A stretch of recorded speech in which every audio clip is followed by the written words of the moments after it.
Hey, Bears fans, welcome back to Bears News Fan Report. This is your place for the fastest updates and the deepest rumors on our beloved team, delivered straight and honest, like a one-on-one conversation after a long Sunday. Today I'm bringing you a story that hits our biggest question mark right now, the cornerback room. I'll show you what the front office really tried to do, why the timing matters, what the data says about our coverage problems, and the exact pivots that can still keep this playoff push alive. I won't give everything away up front. Stay with me, because the reveal at the end changes the tone of the stretch run. If you've watched this team snap after snap, you feel it already. We're built to win ugly games with tough defense and a patient offense, but we've been living on a thin margin outside. The plan since the summer wasn't supposed to look like this. Jalen Johnson was meant to be the eraser on one side press, mirror, force quarterbacks to work through reads, while Kyler Gordon's quick trigger in the slot let our safeties disguise late.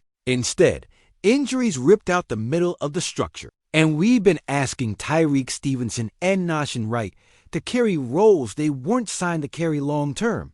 That's not a knock. It's reality. You can see it in the situational calls. When we're ahead of the sticks, we look confident. But on 3rd and 6 to 3rd and 9, the cushions get a little softer, the leverage gets a little safer, and offenses are stealing first downs on throws that travel 8 yards in the air. That's a symptom of a room stretched thin. Now, front offices don't live in denial. They live in calendars and cap sheets. The Bears saw the same tape we did, and they went shopping carefully. Here's what they targeted: a veteran corner who can start on the boundary immediately, hold up an off man in quarters, trigger downhill on outs and hitches, and most importantly, allow the staff to call a fuller menu on 3rd down. That single change trusting the outside corner to win the knee. First 3 seconds of a route unlocks pressure packages we've shelved and lets our safeties play more aggressively inside the hashes. You bring that in, and suddenly your pass rush looks a half step faster because the quarterback's first window isn't free. Which leads us to the name you've been whispering all week, Asante Samuel Jr. I know the instinct young veteran, strong ball skills, plenty of big game reps, and the chip you want in a Chicago defender. On tape, what I love is his route feel from off alignment. He reads stems, he baits throws, and he's comfortable playing through the catch point without panicking.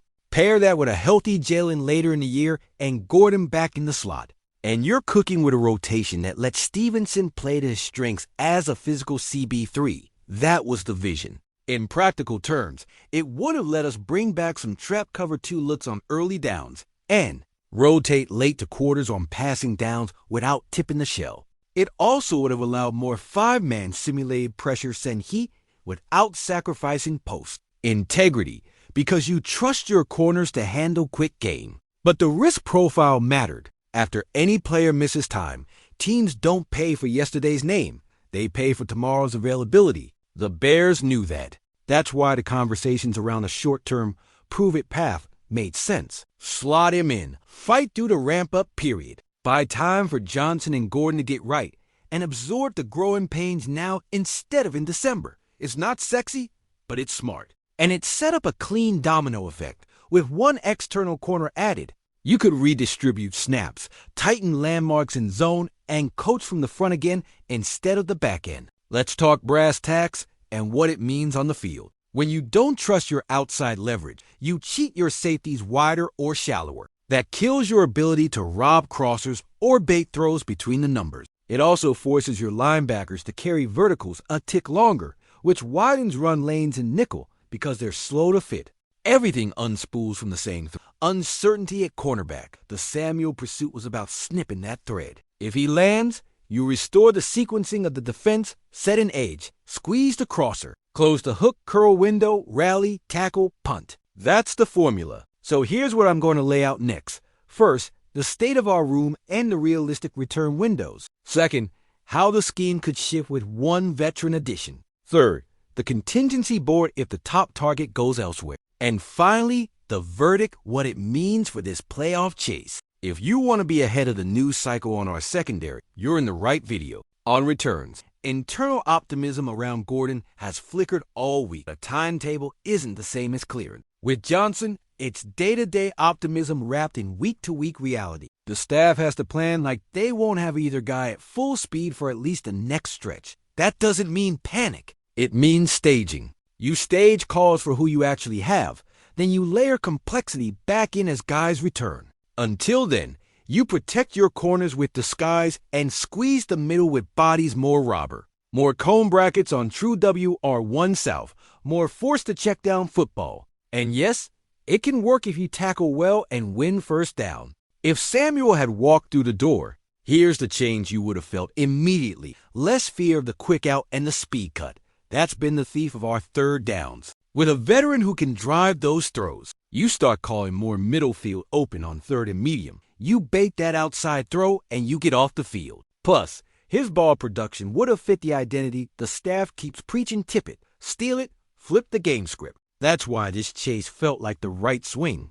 It wasn't about star chasing, it was about role clarity. Now for the pivot board, because this is the part nobody likes to hear, but everybody needs to know. Veteran options still exist, but each comes with a trade-off. The older, championship-tested names bring leadership and savvy, but need a ramp. The mid-tier options bring fresh legs and special teams value, but may not solve an every-down boundary role. There's also the internal path. Elevate a practice squad corner who's been stacking good week. Simplify his technique inside leverage. Eyes through the hip, live with the hitch, and protect him with safety help until Johnson or Gordon returns. And then there's the tactical fix.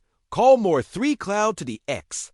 Trap the glance route, play match quarters to trips, and live with disciplined, boring defense. It's not highlight friendly, but boring defense in November often becomes winning football in December. All right, you've waited long enough for the fulcrum of this episode. And here it is, the move that would have given Chicago a steadier outside presence for the stretch run didn't land. Asante Samuel Jr. chose Pittsburgh, starting on their practice squad with a clear path to Sundays if he ramps cleanly. That's the truth of it. And it drops the weight back on our building to adjust fast, not sulk. The market shrank, the calendar is tight, and every week without a fix magnifies the stress on the rest of the roster. This is where the good teams separate themselves, not with the move they couldn't make, but with the plan B they execute perfectly. So what does plan B look like? Exactly. First, I'd expect a short list of veteran workouts to continue, no splashy promises. Just honest evaluations to see if there's a corner who can hold up in our coverage family. Second, I'd look for a personnel tweak on money down. Tighten splits for the outside corners to invite throws you can rally to. Bring late safety rotation to cut posts and deep crossers, and call more simulated pressure that forces hot throws into walls. Third, emphasize tackling in space, no more free YAC on quick gain. If you're going to concede the flat, the price has to be pain. That identity is on brand for Chicago, and it travels. There's also the complementary piece nobody talks about. If you shore up your run fits early, you control the script. Make offenses one-dimensional, and you earn the right to play lighter boxes on second and long, which gives your corners help and compresses the field. That's been the missing rhythm. Too many neutral downs have turned into opponent positives because we're a step late setting edges or spilling runs cleanly. Fix that, and third down gets easier before the snap.